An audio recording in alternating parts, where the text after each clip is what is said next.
Assalamualaikum warahmatullahi wabarakatuh. Alhamdulillah, wassalatu wassalamu ala rasulillah.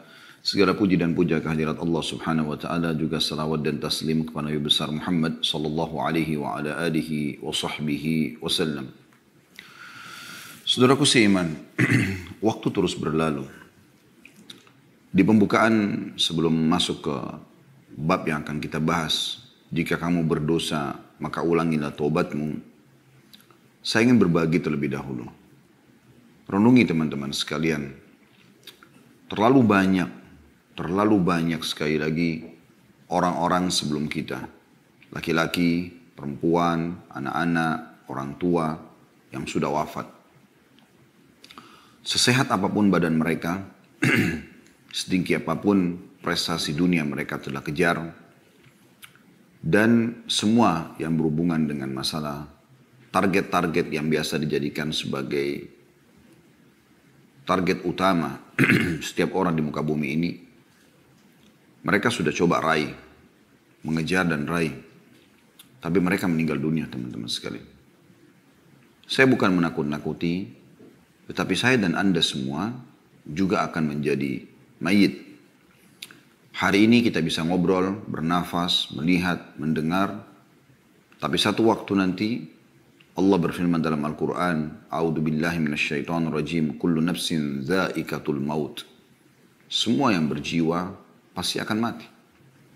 Orang-orang yang lebih baik daripada kita, para nabi-nabi, di ujungnya atau puncaknya adalah Nabi Muhammad sallallahu alaihi wa ala alihi wasallam juga wafat.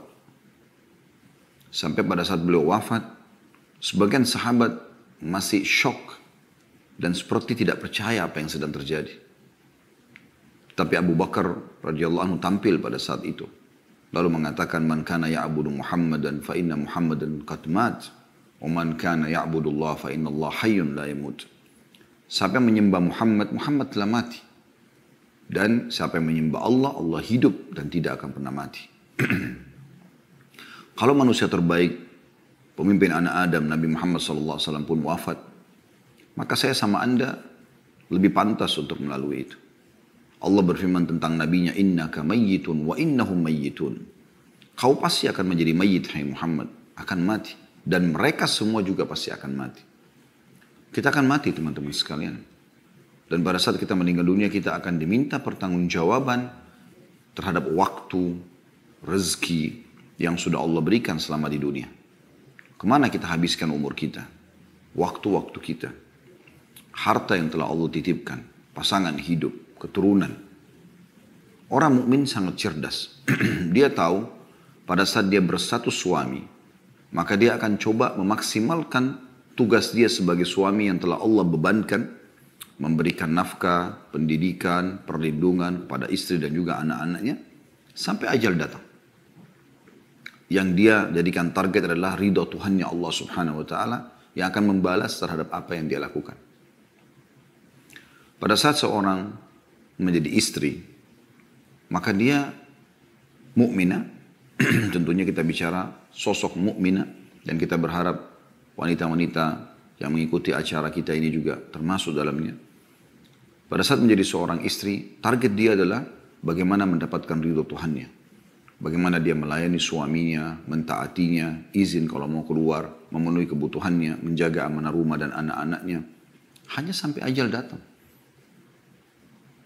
Dan ajal pasti datang. Orang tua juga pada anak begitu. Dia bertugas sebagai orang tua, memberikan pendidikan yang terbaik dan menjadikan anak-anaknya sebagai amal jariah buat dia sampai ajal datang. Sosok anak juga seperti itu. Dia bertugas sebagai anak sampai ajal dia datang. Bagaimana dia menjadi anak yang patuh, yang bakti, memenuhi kebutuhan orang tuanya. Begitu juga yang lainnya. Pimpinan perusahaan, pimpinan negara, masyarakat terhadap pemimpinnya, sahabat terhadap sahabatnya, tetangga terhadap tetangganya. Semua itu teman-teman, semasa ajal belum datang. Maksimalkan dengan kebaikan-kebaikan. Karena Allah mengekalkan dalam Al-Quran dan tidak akan pernah salah.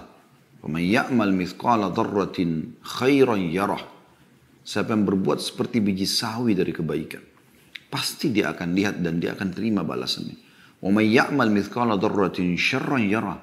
Dan siapa yang berbuat seperti biji sawi dari keburukan, dia pasti akan diperlihatkan dan diminta pertanggungjawabannya. Penyesalan selalu terakhir, teman-teman sekalian. Dan jangan Anda tiba di penghujung itu baru ada menyesal. Para ulama mengatakan bahwasanya fenomena yang sedang terjadi, misal orang bisa merasakan suka dukanya kehidupan, terutama dukanya misalnya sakit, gangguan orang, ya. Apa saja yang mungkin Anda pernah alami selama hidup Anda. Anda lagi jalan ke seleo, Anda flu, Anda demam, ada orang utang tidak bayar, ada gangguan orang yang menggunjing, yang memfitnah. Semua orang kena. Semua itu peringatan dari Allah Subhanahu wa taala bahwasanya di dunia ini hanya sebagai peringatan. Di akhirat akan ada siksaan yang abadi, yang sangat menyakitkan. Penyesalan pada saat itu tidak berguna lagi. Saya sarankan teman-teman mengikuti ceramah kami dan sampai sekarang juga masih berjalan di hari Senin sore membahas 30 sekian pasal masalah neraka. Dan kita sudah sampai ke pasal 20 sekian. Kalau Anda mau live, kalau Anda tidak mau live, sudah ada siaran ulang insya Allah. Anda bisa dilihat di playlist YouTube tentang bedah buku Rasulullah SAW cerita tentang surga dan neraka. Bercerita tentang surga dan neraka. Masing-masing 30 pasal sekian. Renungi teman-teman sekalian, itu bukan sebuah dongeng, tapi kepastian. Kita semua akan menuju kepada Tuhan kita. Pertanyaan sederhana, sampai kapan kita terus dalam pelanggaran-pelanggaran? Sampai kita meninggal seperti orang-orang terdahulu sebelum kita. Kemudian hanya ya, kita sendiri akan melalui akibatnya mendapatkan.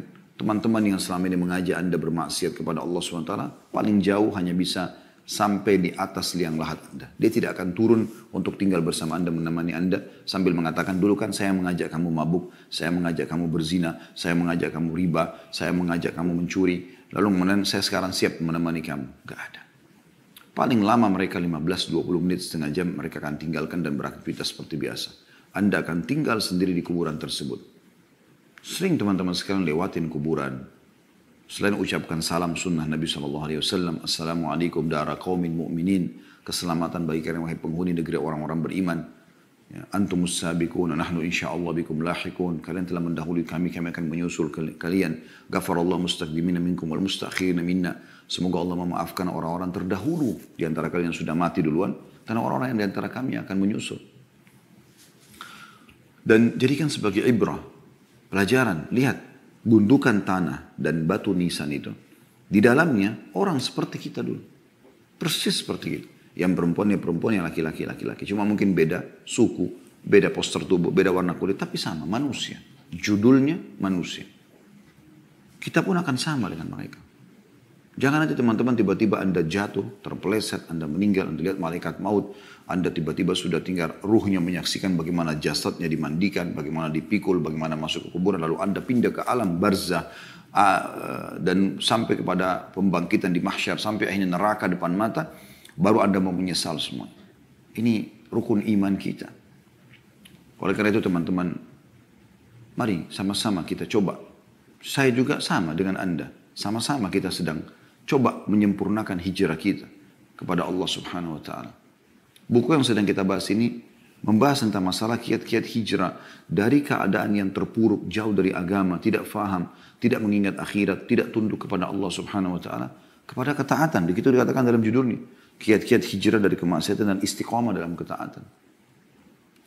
Kesempatan ini insyaallah kita akan bahas tentang masalah judul yang diangkat oleh penulis, jika dosa berulang maka ulangi taubatmu.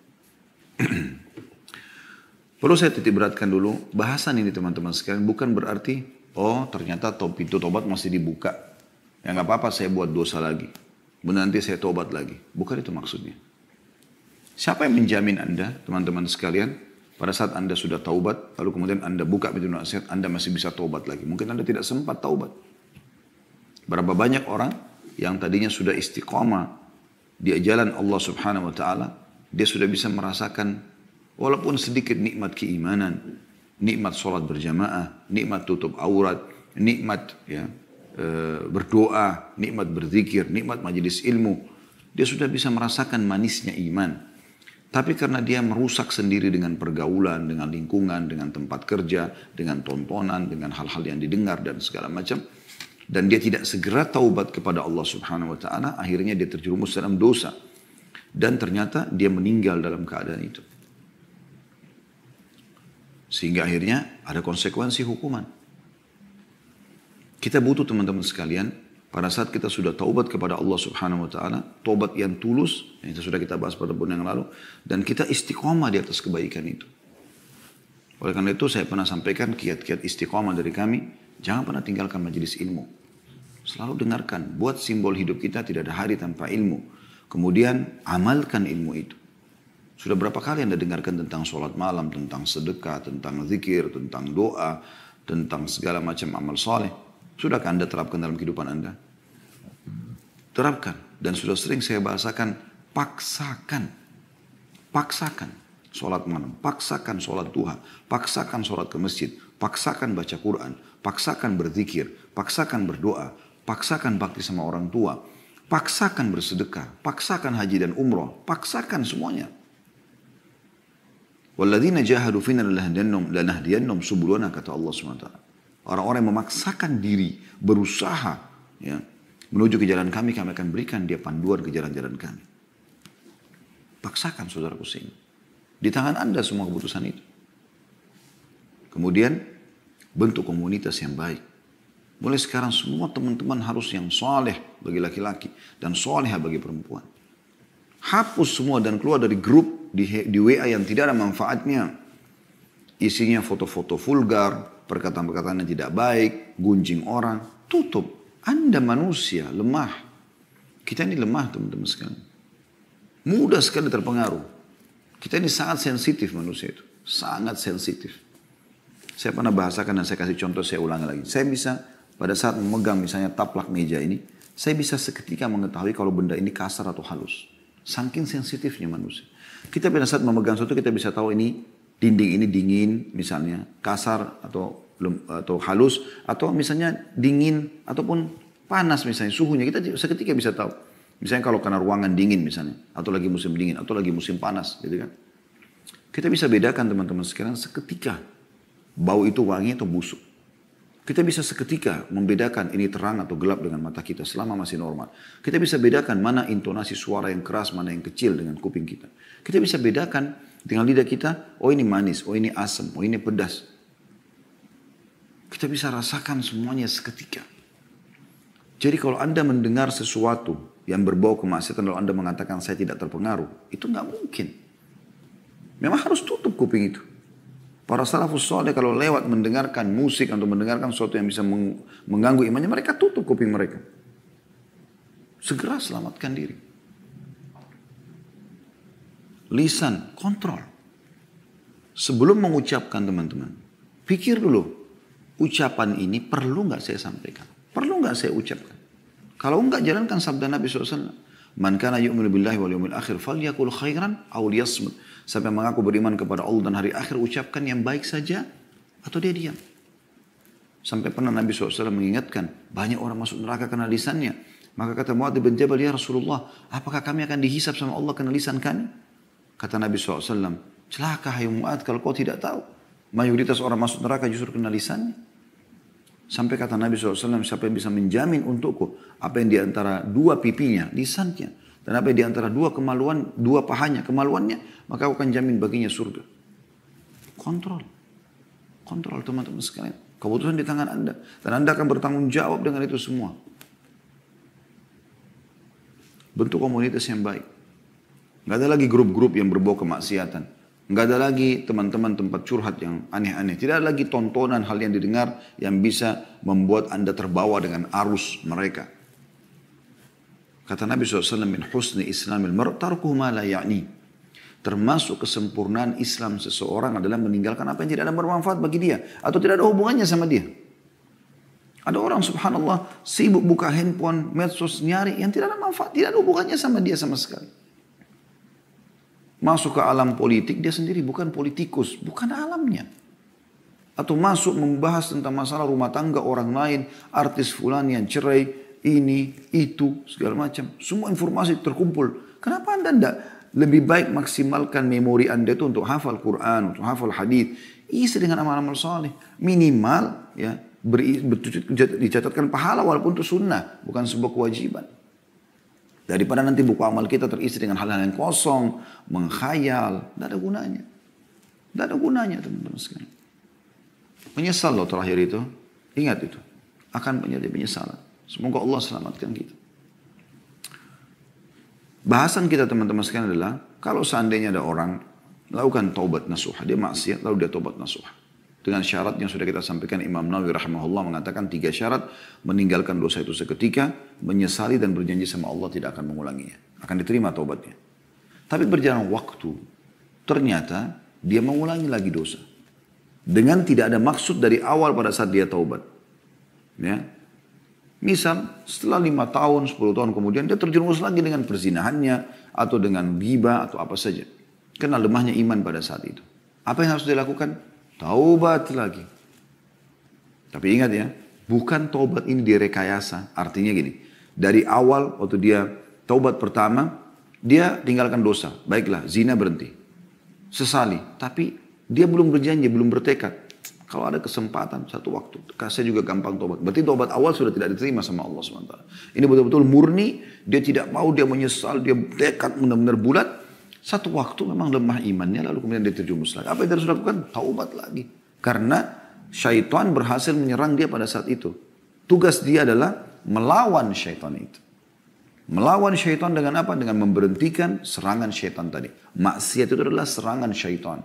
Ibarat Anda kalau sedang ada godaan untuk berbuat dosa, misal mendengar yang haram, melihat yang haram, tangan menjamah yang haram, kemaluan melakukan yang haram, kaki melangkah yang haram, ini sebenarnya Anda sedang diserang sama syaitan. Saya ulangi lagi, Anda sedang diserang sama syaitan. Yang ketiga kali saya ulangi, Anda sedang diserang oleh musuh Anda, syaitan. Pertanyaan saya teman-teman sekalian, kalau Anda sedang diserang, apa yang Anda lakukan? Renungi, perkataan ini renungi. Kalau Anda sedang diserang oleh musuh, apa yang Anda lakukan? Diam saja kah? Atau menangkis dan melawan? Nggak ada pilihan lain. Kalau Anda diam saja, berarti syaitan atau musuh kita leluasa. Dia mau penggal leher kita, dia mau tusuk dada kita, dia mau tusuk perut kita, terserah dia. Dan itu berbahaya. Kecil saja cuilannya sudah cukup membuat kita kesakitan. Allah mengatakan tentang syaitan, aduun lakum fattakhidu adua. Musuh kalian maka jangan jadikan dia sebagai musuh. Tugas saya apa? Tangkis. Kan gitu. Kalaupun kita sudah menangkisnya, misalnya ada bisikan untuk berzina atau untuk ini dan untuk itu, lalu kita tangkis, enggak, saya enggak mau. Terus aja itu, terus aja bekerja karena dia lagi serang. Nah, caranya gimana supaya kita malah ya membuat dia jadi nggak bisa menyerang lagi kita? Kita harus kuat sekali bentengnya. Benteng ini adalah keimanan. Jadi beda teman-teman sekalian kalau benteng Anda itu cuman kalau kita ibaratkan rumah seperti pagar dari kayu yang rapuh. Ular datang dan ular ini mau masuk menyerang Anda. Maka dia dengan leluasa mematok kayu itu mungkin bisa merusaknya gitu. Tapi kalau Anda punya pagar atau tembok beton, ular ini biar matok nggak bisa apa-apa, patah malah giginya. Karena kuatnya. Nah kekuatannya teman-teman adalah ilmu. Amalkan ilmu itu. Selalu ya berdoa, berzikir. Itu ada senjata-senjata Anda. Kapan ada serangan langsung Anda bisa tepis. Bahkan Anda bisa menyerang kembali. Kalau kita serang dia, serangan itu adalah dengan senjata-senjata yang ada. Kita berzikir isti'adah. Kita bertaubat kepada Allah SWT. Ini semua senjata-senjata yang luas. Dan senjata yang paling luar biasa menghanguskan, membumi-hanguskan syaitan itu adalah taubat. Karena kapan dia menyerang, kita langsung tangkis dengan taubat itu. Astaghfirullah wa atubu ilaih. Saya nggak akan lakukan. Maka dia akan kalah secara otomatis. Sampai pernah dinukil dalam sebuah riwayat. Iblis berkata, saya akan terus menyesatkan hamba-hambamu ya Allah. Dari turunan Adam.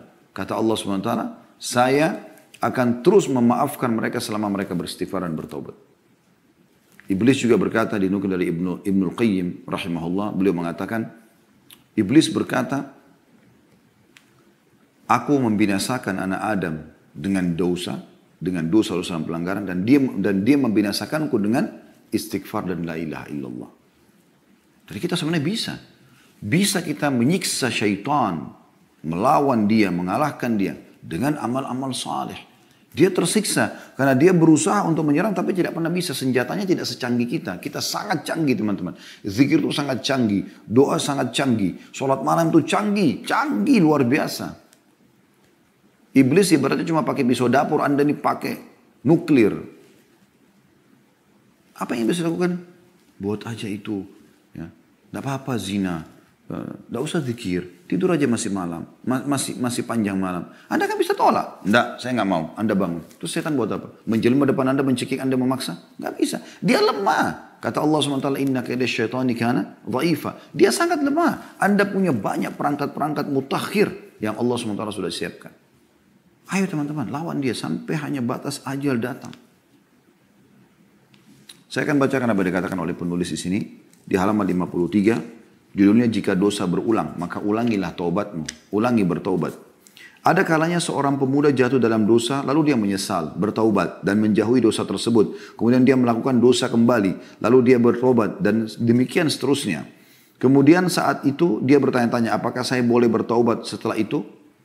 Syaitan memang sengaja bersandar pada kelemahan tersebut untuk meyakinkannya supaya tidak bertaubat dan bahwa dia bukan orang yang bersungguh-sungguh. Jadi kalau orang sudah buat dosa lalu bertobat. Jarang waktu lama, lalu dia buat dosa lagi.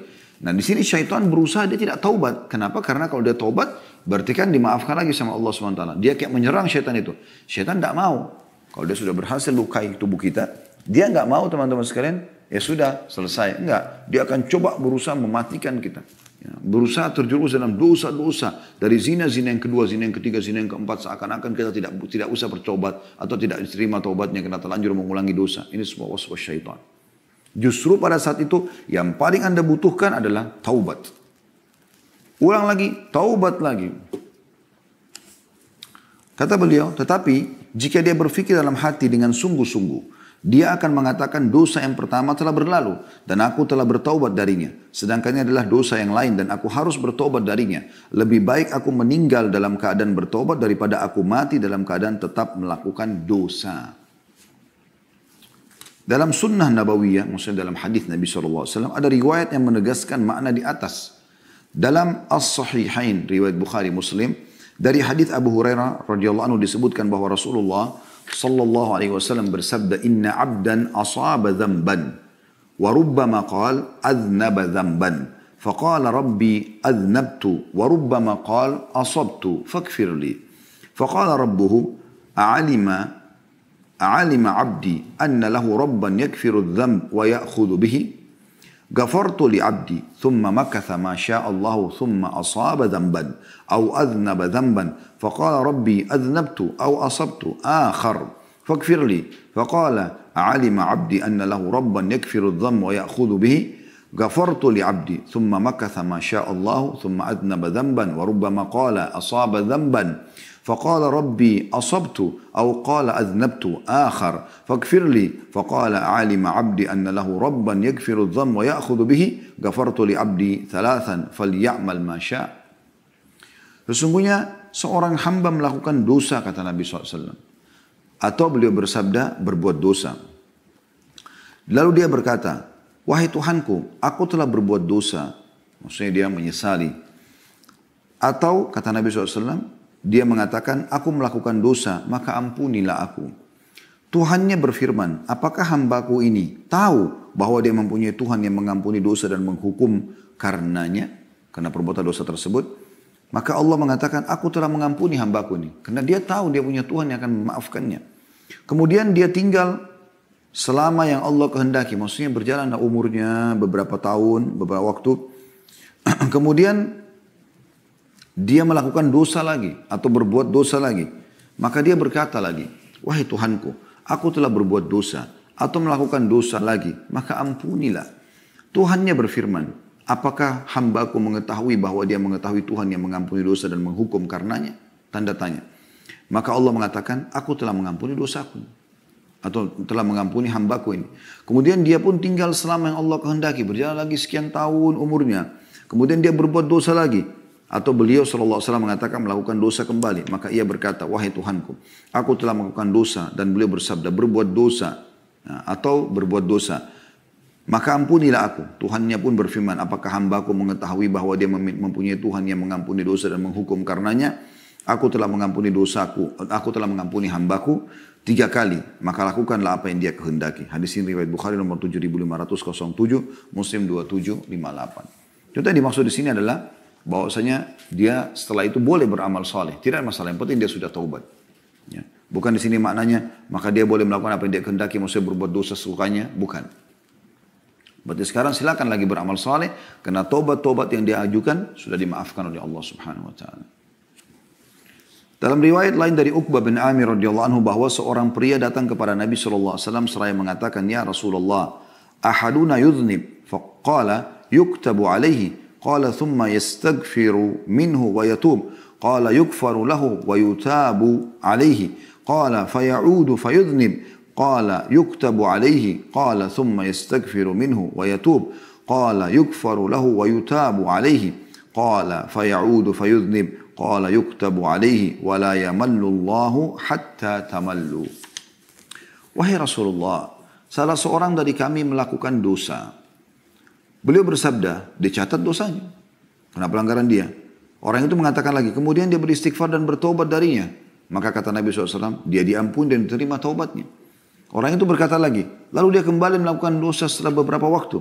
Maka kata Nabi SAW, dicatat dosa. Lalu dia mengatakan, kemudian dia beristighfar dan bertobat. Ini yang kedua kali. Maka kata Nabi SAW, dia diampuni dan diterima taubatnya. Orang itu mengatakan, lalu dia kembali lagi dan melakukan dosa.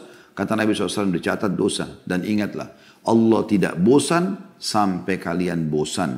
Hadis ini diriwayatkan oleh Al-Hakim di jilid 4, halaman 285. Jadi ini teman-teman sekalian, hadis ini menjelaskan bagaimana seorang hamba selama dia mau kembali kepada Tuhannya, maka Allah akan terima dia. Dan cara yang terbaik pada saat seorang terjerumus dalam dosa, bertobat. Tidak ada solusi lain. Astaghfirullah, artinya aku memohon maaf ya Allah. Wa atubu ilaik, dan aku taubat kepadamu, artinya aku kembali ke jalanmu dan aku berikrar tidak akan mengulanginya. Tidak ada solusi lain. Dan dengan itu Allah akan maafkan kesalahannya, dan secara otomatis semua fasilitas akan kembali dia bisa nikmati. Ibnu Abi Dunya dengan sanadnya meriwayatkan dari Ali radhiyallahu anhu, dia mengatakan sebaik-baiknya adalah setiap orang yang diuji dalam kurung dengan dosa lalu bertaubat. Ditanyakan, jika dia mengulanginya lagi, maka dia menjawab dia beristighfar kepada Allah dan bertaubat. Ditanyakan, jika dia kembali berbuat dosa, dijawab, maka dia menjawab dia beristighfar kepada Allah dan bertaubat. Ditanya, sampai kapan? Kata beliau, sampai syaitan berputus asa. Karena syaitan tadi harapannya adalah kalau kita berbuat dosa, kita merasa terkucilkan, kita merasa Allah tidak akan terima, bersangka buruk dengan Allah, lalu kemudian kita terus terjerumus dalam dosa. Dia berharap kita celaka dan bersama dari neraka. Oleh karena itu, yang terbaik adalah taubat. Lalu teman-teman sekalian, saya kembali mengingatkan, poin yang sedang kita bahas ini bukan berarti menggampang-gampangkan, oh kalau gitu buat dosa aja nggak apa-apa nanti tobat lagi. Itu berarti dari awal dia memang meremehkan masalah ini. Kita sedang membahas orang yang melakukan dosa, kemudian dia coba istiqomah, satu waktu dia safar satu negeri, dia terjerumus berteman sama orang-orang yang buruk, lalu terjerumus dalam dosa, kemudian dia kembali. Nah ini yang dimaksud di sini. Ya. Tidak boleh dia putus asa dari rahmat Allah Subhanahu Wa Taala. Tetap dia kembali kepada Allah Subhanahu Wa Taala. Tentu akan lebih baik, jauh lebih baik dan lebih afdal orang yang terus istiqomah dan tidak buat dosa. Misal, seseorang atau dua orang, A sama B, dua-duanya umur yang sama, misal sama, anggaplah sama-sama laki-laki atau sama-sama perempuan. Berjalanlah mereka, dua orang bersahabat ini. Tadi yang sama-sama bermaksiat, sama-sama pemabuk, sama-sama narkotika, sama-sama pezina, sama-sama pemain ini dan itu, apalah, judi dan seterusnya. Lalu mereka taubat nasuha. Hijrahlah mereka ini. Sebagaimana sekarang tidak asing, Masya Allah, di beberapa komunitas ikhwan dan akhwat kita, yang dulunya masa lalunya kelam, mereka sekarang sudah hijrah. Baik, berjalan waktu. Setelah berjalan waktu, si A terjerumus lagi dalam dosa setelah 2-3 tahun. Terjerumus lagi dalam dosa-dosa yang dia lakukan walaupun tidak semua diulangi sama dia. Tapi si B tetap istiqomah. Ya. Misal tahun ketiga. Tahun keempat si A taubat nasuha lagi kembali. Lalu kembali istiqomah bersama si B. Kira-kira mana yang lebih baik di sini? Lebih baik tetap si B. Ya kan? Karena di waktu yang si A berbuat dosa walaupun dia taubat Allah maafkan. Di detik-detik yang dia pakai dosa, si B sedang melakukan ketaatan. Iya kan? Misal si B lagi sholat malam, si A lagi di karaoke. Walaupun nanti si A ini taubat nasuha, tapi tetap detik-detik itu kosong dari amal soleh. Si B telah mengisi dengan amal soleh. Kan begitu. Jadi kalau kita tanya mana yang lebih baik, ya tentu yang sudah taubat sekali lalu dia istiqomah. Dan itu dicontohkan oleh para sahabat ridwanullahi alaihim. Mereka sekali masuk Islam, sekali taubat, mereka terus sampai meninggal dunia. Bahkan mereka berkorban ya, jiwa hartanya sampai supaya mati dalam keadaan Islam. Nah, kalau ada yang terjun dalam dosa, dia akan diterima taubatnya. Selama memang dia masih taubat nasuha. Tetapi, walaupun nanti dimaafkan dosanya, tapi ada detik-detik di waktu dia buat dosa yang dia tidak terisi amal saleh. Mungkin orang yang seumur dengan dia nanti akan mengalahkan dia di sini karena diisi dengan amal saleh. Mudah-mudahan ini bisa ditangkap pesannya. Kemudian pernah ditanya juga kepada Al-Hasan Basri rahimahullah, kenapa salah seorang dari kita tidak malu kepada Tuhannya? Dia memohon ampun atau ampunan atas dosanya, kemudian mengulangi lagi. Beristighfar, kemudian mengulanginya lagi. Maka dia menjawab, syaitan ingin menanamkan demikian kepada kalian. Karena itu jangan kalian bosan beristighfar. Syaitan ingin tanamkan, kan tadi, misalnya dia buat dosa lalu dia tobat nih. Mulai dia istiqamah, ini syaitan luar biasa, ngatur strategi yang luar biasa. Supaya anda terjerumus lagi dalam dosa. Kalau anda tidak bisa ya sudah, dia kalah. Gitu kan. Hanya sampai ajal nanti datang saya bilang. Baik, anggaplah di tahun ketiga, tahun kelima, tahun ke-10 anda kembali terjerumus dalam dosa. Berarti syaitan berhasil tuh. Ada satu strategi dia yang berhasil dia tembuskan kepada anda. Tadi saya sudah bilang, caranya adalah harus lawan. Melawan, tidak boleh dibiarkan. Senjata yang paling bagus taubat. Maka akan tertutup lagi pintu dia sekian tahun ke depan. Bahkan mungkin sampai kita meninggal. Jangan dibiarkan dia leluasa melakukan perbuatan-perbuatan yang merusak kita. Umar bin Abdul Aziz rahimahullah, salah satu khalifah yang masyhur dari Umayyah, pernah berkata dalam khutbahnya, wahai manusia, barang siapa yang melakukan satu dosa, maka hendaklah ia beristighfar dan bertobat kepada Allah. Jika dia kembali melakukan dosa, maka hendaklah dia beristighfar dan bertobat kepada Allah. Jika dia kembali melakukan dosa lagi, hendaklah dia beristighfar dan bertobat kepada Allah. Sebab itu tidak lain adalah kesalahan-kesalahan yang dikalungkan di leher manusia. Sesungguhnya puncak kebinasaan itu terletak pada sikap meneruskan kesalahan-kesalahan tersebut. Artinya, lebih baik dia tidak lakukan. Tapi kalau dia sampai lakukan, dia segera taubat. Jangan dia biarkan dirinya terjerumus. Ya sudahlah, kayaknya saya sudah terlanjur melakukannya. Sudah diulangi lagi. Jadi akhirnya makin menghancurkan dia. Sama ibaratnya orang minum racun. Minum sedikit, kayaknya nanggung deh, minum aja semuanya. Ya bisa membinasakan. Tadi sedikit aja sudah bisa merusak tubuhnya. Organ tubuhnya. Sekarang dia minum lebih banyak, maka akan lebih banyak. Seperti itu dosa. Banyak orang tidak paham ini. Dia pergi berzina, nyesal nih. Allah juga menyesal. Tapi akhirnya dia 2-3 hari gak berhubungan sama pacarnya atau lawan jenisnya. Tapi setelah itu kontek-kontekan lagi seminggu, lalu kemudian ketemu lagi, berzina lagi. Begitu terus. Akhirnya terjerumus dalam kemaksiatan kepada Allah SWT. Bahaya sekali ini. Ya. Harusnya dalam masa penyesalan itu, betul-betul dia tutup dirinya, dia tidak mau lagi berhubungan dan segala macam, kecuali yang halal. Dengan cara pernikahan itu lain. Kalau enggak ditutup sama dia. Nah kalau tidak berarti dia akan dalam kebinasaan. Itu yang beliau katakan, kebinasaan justru kalau terus-menerus dalam kemaksiatan tersebut. Justru tidak taubat.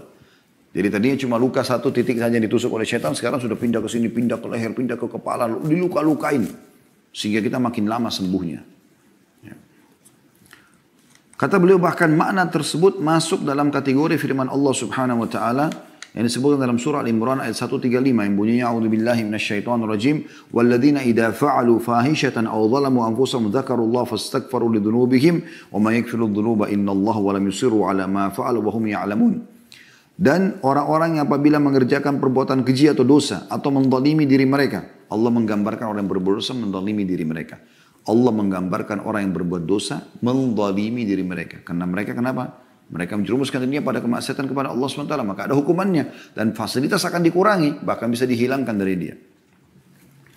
Mereka segera, orang-orang ini, orang yang terjerumus dalam kemaksiatan, mereka segera berzikir atau mengingat dan menyebut Allah, lalu memohon ampun atas dosa-dosa mereka. Dan siapakah yang dapat mengampuni dosa selain Allah?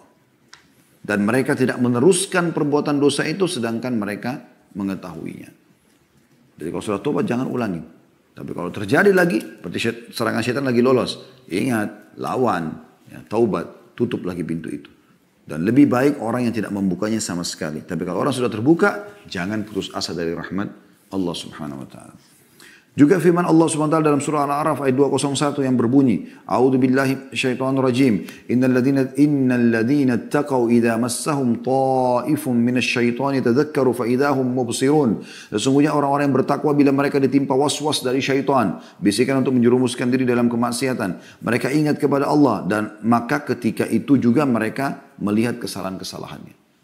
Artinya dia merasa, oh ini salah, saya harus berhenti. Asal memang mereka mau menangkap sinyal-sinyal dari Allah subhanahu wa ta'ala. Ya. Nabi Yusuf AS pada saat digoda oleh istri majikannya, maka Allah mengatakan, laula arra'a burhana rabbi. Kalau bukan dia melihat petunjuk dari Tuhannya, maka dia bisa terpengaruh juga. Tapi pada saat orang membuat dosa itu sering ada sinyal dari Allah. Rasa takut, rasa khawatir, ya, ada yang lihat, apalah segala macam. Mungkin kalau orang mau berzina tiba-tiba telepon pasangannya masuk, apalah, ada saja. Maka dia berhenti. Oh ini peringatan dari Allah, harus berhenti. Lawan. Ya. Pergi, kerjakan ibadah. Gitu. Kemudian dalam surah Al-Baqarah 195 juga berbunyi, Allah berfirman, A'udzubillahi minasyaitonir rajim, wala tuhliku wala tulqu biaidikum ila tahluka. Saya ulangi, wala tulqu biaidikum ila tahluka. Dan jangan kalian menjatuhkan diri kalian ke dalam kebinasaan. Kemaksiatan adalah kebinasaan. An-Nu'man ibn Bashir radhiyallahu anhu, sahabat Nabi yang mulia, mengomentari berkata, idza adnaba ahadukum fala yulqiyanna bi yadihi ila tahluka wa la yaqulanna la taubata li walakin liyastaghfirillaha wal yatub ilai fa innallaha ghafurur rahim. Jika salah seorang dari kalian melakukan dosa, maka janganlah sekali-kali dia menjatuhkan dirinya ke dalam kebinasaan. Jangan dia ulangi lagi, jangan dia ikutin bisikan syaitan, ya. Dan jangan pula sekali-kali mengatakan tidak ada taubat bagiku. Akan tetapi hendaklah dia beristighfar dan bertobat kepada Allah. Sungguhnya Allah Maha Pengampun lagi Maha Penyayang. Diriwayatkan oleh Al-Baihaqi dalam Syu'abil Iman di nomor 7092. Juga dari sahabat yang mulia Al-Bara' ibn Azib radhiyallahu anhu, beliau berkata, wa qala lahu rajul, ya Aba Umarah, wa la tulku bi aydikum ila tahluka, ahuwa ar-rajulu yalqa al-aduwa fayuqatilu hatta yuqtal? Qala la, walakin huwa ar-rajulu yuznibu adh-dhanb fayaqulu la yaghfirullahu li. Bahwa ada seorang laki-laki bertanya kepadanya, kepada Al-Bara' ibn Azib radhiyallahu anhu. Julukannya beliau Abu Umarah. Wahai Abu Umarah, apa makna firman Allah Subhanahu wa taala, dan janganlah kalian menjatuhkan diri kalian dalam kebinasaan, surah Al-Baqarah ayat 195. Apakah maknanya adalah seseorang bertemu musuh lalu berperang sehingga dia terbunuh? Kan di sini kalau ada terlihat ya, wala tulku bi aidikum ila tahluka. Jangan kalian membinasakan diri kalian. Apakah maknanya ini adalah masuk medan perang bawa pedang lalu hadapi musuh sehingga kita terbunuh? Maka kata beliau, bukan. Tetapi maksudnya adalah orang yang melakukan satu dosa lalu dia mengatakan Allah tidak akan mengampuni dosaku. Ya, diambil dari Al-Baihaqi juga dalam Syu'abil Iman di nomor 7093. Juga firman Allah SWT, فَإِنَّهُ كَانَ لِلْأَوَّابِينَ غَفُورًا. Sesungguhnya Allah Maha Pengampun bagi orang-orang yang taubat. Surah Al-Isra ayat 25. Artinya Allah SWT akan menerima taubat. Tidak ada kata-kata putus asa. Yang penting kita mau memperbaiki. Sa'id bin Musayyab rahimahullah, ini salah satu ulama tabi'in, berkomentar, huwa alladhi yudhnibu thumma yatub, thumma yudhnibu thumma yatub, thumma yudhnibu thumma yatub. Yang dimaksud dengan tadi firman Allah Subhanahu wa taala dalam surah Isra ayat 25, فَإِنَّهُ كَانَ لِلْأَوَّابِينَ غَفُورًا. Dan sungguhnya dia Allah Maha Pengampun bagi orang-orang yang bertaubat. Kata beliau adalah Sa'id bin Musayyib rahimahullah, yaitu orang yang berbuat dosa kemudian bertaubat, berbuat dosa lagi kemudian bertaubat, berbuat dosa lagi kemudian bertaubat. Diambil dari sama Al-Baihaqi dalam Syu'abil Iman nomornya 7095. Juga diriwayatkan oleh Ibnu Jarir di jilid 15 halaman 69. Atha ibn Yasar rahimahullah, salah satu juga tokoh tabi'in yang masyhur, berkata tentang ayat tersebut, Al-Isra ayat 25 tadi ya, bahwasanya Allah mengampuni bagi orang-orang yang taubat atau Maha Pengampun terhadap orang yang bertaubat. Beliau mengatakan, yuznibul abda thumma yatubu fayatubu Allah alaihi, thumma yuznibu fayatubu Allah alaihi, thumma yuznibu thalitha fa in taba Allah alaihi taubatan la tumha. Seorang hamba melakukan dosa kemudian bertaubat, lalu Allah menerima taubatnya. Kemudian dia bertaubat dia berbuat dosa lagi, lantas bertobat, lalu Allah menerima taubatnya yang kedua kali. Kemudian dia melakukan dosa untuk yang ketiga kalinya. Jika dia bertobat, maka Allah menerima taubatnya dengan taubat yang tak terhapuskan. Ya. Diriwayatkan oleh Ibnu Jarir, jilid 15 halaman 71. Artinya, seringnya taubat ini nanti akan membuat akhirnya Allah betul-betul menyelamatkan dia sehingga tidak terjerumus lagi dalam dosa. Juga dari Wahab bin Jarir, rahimahullah, beliau berkata dari ayahnya, dia menuturkan, كنت جالسا عند الحسن إذ جاءه رجل فقال يا أبا سعيد ما تقول في العبد يذنب ذنبا ثم يتوب قال لم يزداد بتوبته من الله إلا دنوا قال ثم عاد في ذنبه ثم تاب قال لم يزداد بتوبته إلا شرفا عند الله ثم ذكر حديثا عنه صلى الله عليه وسلم ثم قرأ إن الذين اتقوا إذا مسهم طائف من الشيطان يتذكروا فإذا هم مبصرون. Kata beliau, kami pernah duduk di sisi Al-Hasan, maksudnya Hasan Basri rahimahullah. Tiba-tiba seorang pria datang kepadanya dan mengatakan, wahai Abu Sa'id. Abu Sa'id julukannya Hasan Basri. Apa yang anda katakan mengenai hamba yang melakukan satu dosa kemudian bertaubat? Al-Hasan Basri berkata, tidaklah perbuatan itu, atau tidaklah dia bertambah dengan taubatnya melainkan semakin dekat dengan Allah. Dia buat dosa lalu dia taubat, berarti dia dekatkan diri kepada Allah. Ya. Lalu ditanya lagi, kemudian dia melakukan dosa lagi, lantas bertaubat. Maka katakan Hasan Basri rahimahullah, tidaklah dia bertambah dengan taubatnya, melainkan semakin mulia di sisi Allah. Yang ternyata dia tahu Tuhannya ada. Dia minta taubat lagi. Dia minta diselamatkan dari syaitan, karena dia sekarang sedang diserang dengan kembali kepada Allah. Kemudian dia menyebutkan sebuah hadis dari Rasulullah SAW dalam membaca firman Allah Subhanahu Wa Taala dalam surah Al-A'raf ayat 201. Yang artinya sungguhnya orang-orang yang bertakwa, bila mereka ditimpa was-was dari syaitan, mereka ingat kepada Allah dan ketika itu juga mereka melihat kesalahan-kesalahannya. Ya.